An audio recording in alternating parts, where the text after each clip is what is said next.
Friends, இந்த மைசூர் போண்டா பாருங்களா, எவ்வளோ ஒரு சூப்பராக இருக்குது. எண்ணெய் எதுவும் குடிக்காமல் எந்த அளவுக்கு நல்லா கிறிஸ்பியாக இருக்குது பார்த்தீங்களா.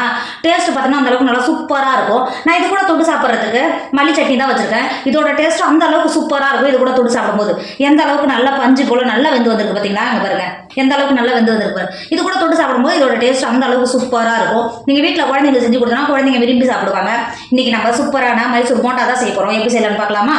Hi friends, welcome to Kerala சமையல். இன்னைக்கு கேரளா சமையலில் மைசூர் போண்டா தான் செய்ய போகிறோம். வாங்க எப்படி செய்யலாம்னு பார்க்கலாம். இப்போ ஒரு பவுல் வச்சுக்கோங்க. 250 கிராம் கப்பில் 1 கப் நான் மைதா மாவு எடுத்துருக்கேன். இப்போ சேர்த்து கொடுத்துக்கோங்க. அது கூடவே 1/2 கப் நான் அரிசி மாவு எடுத்துருக்கேன். இப்போ சேர்த்து கொடுத்துக்கோங்க. அரிசி மாவு சேர்த்து கொடுத்துட்டு அது கூடவே 1 டேபிள் ஸ்பூன் உப்பு சேர்த்துக்கோங்க. 1/2 டேபிள் ஸ்பூன் பெருஞ்சீரகம் சேர்த்துக்கோங்க. பெருஞ்சீரகம் சேர்த்து பண்ணும்போது நம்ம எண்ணெயில் பொரிக்க எடுத்தோம்னா சட்டு நல்லா செரிமானம் ஆகிடும். அதனால தான் பெருஞ்சீரகம் சேர்த்துக்கிறேன். சேர்த்து கொடுத்துக்கோங்க. சேர்த்து கொடுத்துட்டு அது கூடவே நான் 1/2 கப் தயிர் எடுத்துருக்கேன். நல்லா புளிச்ச தயிர் எடுத்துருக்கேன். இப்போ சேர்த்து கொடுத்துக்கோங்க. இந்த மைசூர் போண்டாவுக்கு வந்து நீங்கள் புளிப்பான தயிர் சேர்த்திங்கன்னா டேஸ்ட்டும் நல்லாயிருக்கும். சேர்த்து கொடுத்துட்டு அது கூடவே 1/2 கப் நான் தண்ணி எடுத்துருக்கேன். இப்போ சேர்த்து கொடுத்துக்கோங்க. சேர்த்து கொடுத்துட்டு மாவு இந்த மாதிரி கை வச்சு நல்லா சாஃப்டாக மாவு நல்லா மாவு குழச்சி எடுத்துக்கோங்க. இப்போ பாருங்கள், நம்ம தண்ணியும் தயிரும் சேர்த்து குழச்செடுத்த மாவு இந்த அளவு இருக்கணும். எந்த அளவுக்கு நல்லா சாஃப்டாக இருக்குது பார்த்தீங்கன்னா. இங்கே பாருங்கள், இந்த அளவுக்கு நம்ம தூக்கி ஊற்றினா இந்த மாதிரி ஊற்றுற மாதிரி இருக்கணும். அந்த மாதிரி இருந்தால் தான் அந்த மைசூர் போண்டாவுக்கும் அந்த அளவுக்கு நல்லா கிறிஸ்பியாக சாஃப்டாக வரும். இப்போ இந்த மாவை ஒரு 20 நிமிஷத்துக்கு மூடி மாற்றி வச்சுக்கோங்க. மாவு நல்லா ஊறி வரும், மாற்றி வச்சுக்கோங்க. இப்போ இந்த மைசூர் போண்டாவுக்கு நம்ம சட்னி ரெடி பண்ணிக்கலாம். நான் மல்லி சட்னி தான் ரெடி பண்ண போகிறேன். இப்போ ஒரு மிக்சர் எடுத்துக்கோங்க. 1/4 கப் நான் பொட்டுக்கடலை எடுத்துருக்கேன். இப்போ சேர்த்து கொடுத்துக்கோங்க. அது கூடவே 2 பச்சை மிளகாய் சேர்த்துக்கோங்க. 4 சின்ன வெங்காயத்தை தோல் நீக்கிட்டு எடுத்து வச்சுருக்கேன். உள்ள சேர்த்து கொடுத்துக்கோங்க. அது கூடவே 3 பல்லு பூண்டை தோல் நீக்கிட்டு எடுத்து வச்சுருக்கேன். உள்ள சேர்த்து கொடுத்துக்கோங்க. ஒரு துண்டு இஞ்சி சேர்த்துக்கோங்க. அது கூடவே உப்பு சேர்த்துக்கோங்க. ஒரு 4 டேபிள் ஸ்பூன் தண்ணி சேர்த்துக்கோங்க. தண்ணி சேர்த்து கொடுத்துட்டு அது கூடவே ஒரு கைப்பிடி அளவு மல்லித்தழை எடுத்துருக்கேன். இப்போ உள்ள சேர்த்து கொடுத்துக்கோங்க. மல்லித்தழை சேர்த்துட்டு மிக்ஸி மூடி சட்னி நல்லா அரைச்சி எடுத்துக்கோங்க. நம்ம அரைச்ச சட்னி இந்த அளவுக்கு இருக்கணும். இப்போ ஒரு பவுல் வச்சுக்கோங்க. நம்ம அரைச்ச சட்னியை அந்த பவுலில் சேர்த்துக்கோங்க. இந்த மைசூர் போண்டாவுக்கு இந்த மல்லித்தழை சட்னி அந்த அளவுக்கு டேஸ்ட்டை கொடுக்கும். இப்போ சட்னியை மாற்றி வச்சுக்கோங்க. இப்போ பாருங்கள், மாவு 20 நிமிஷம் ஆகிடுச்சு. இப்போது 2 டேபிள் ஸ்பூன் கருவேப்பிலையை நல்லா பொடியாக கட் பண்ணி வச்சுருக்கேன். இப்போ உள்ள சேர்த்து கொடுத்துக்கோங்க. அது கூடவே உங்கள் காரத்துக்கு அனுசரித்து பச்சை மிளகாய் சேர்த்து கொடுத்துக்கோங்க. நான் 3 பச்சை மிளகாயை நல்லா பொடியாக கட் பண்ணி வச்சுருக்கேன். இப்போ உள்ள சேர்த்து கொடுத்துக்கோங்க. ஒரு டேபிள் ஸ்பூன் இஞ்சியை பொடியாக கட் பண்ணி வச்சுருக்கேன். இப்போ சேர்த்து கொடுத்துக்கோங்க.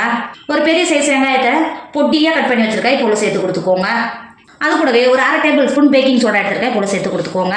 சேர்த்து கொடுத்துட்டு கை வச்சு நல்லா மாவோட நல்லா இது மாதிரி கலந்து கொடுத்துக்கோங்க. நம்ம சேர்த்த பச்சை மிளகா வெங்காயம் கருவேப்பிலை எல்லாம் சேர்ந்து வர மாதிரி ஒரு 5 நிமிஷத்துக்கு கை வச்சு நல்லா இது மாதிரி கலந்து கொடுத்துக்கோங்க. இந்த மாதிரி நல்லா கலந்து கொடுக்கும்போது மாவு நல்லா சாஃப்டாக இருக்கும். இப்போ பாருங்கள், ஒரு 5 நிமிஷம் ஆகிடுச்சு. மாவு நல்லா குழச்சி எடுக்கும்போது எந்த அளவுக்கு நல்லா சாஃப்டாக இருக்குது பார்த்தீங்களா. இங்கே பாருங்கள், இந்த அளவுக்கு தான் லூஸாக இருக்கணும். அப்போ தான் இந்த மைசூர் போண்டா நல்லா கிறிஸ்பியாக நல்லா குண்டு குண்டாக வரும். பார்த்தீங்களா, இந்த மாதிரி எடுத்து விட்டுனா இந்த அளவுக்கு கரெக்டாக ரவுண்டாக வரணும். நமக்கு மாவு ரெடி ஆகிடுச்சு. பொரிக்கிறதுக்கு மாவு ரெடி ஆகிடுச்சு. மாற்றி வச்சுக்கோங்க.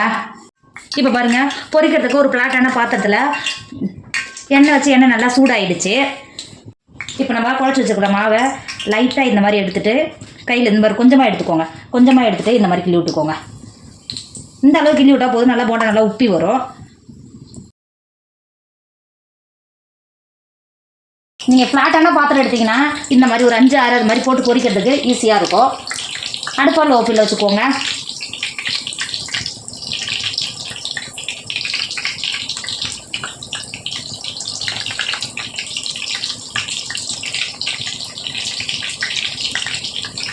சேர்த்து கொடுத்துட்டு ஒரு சைடுன்னு பார்த்தீங்கன்னா எந்த அளவுக்கு நல்லா கலர் மாதிரி வந்திருக்கு பார்த்தீங்களா. இப்போ இன்னொரு சைடை இந்த மாதிரி திருப்பி சேர்த்துக்கோங்க.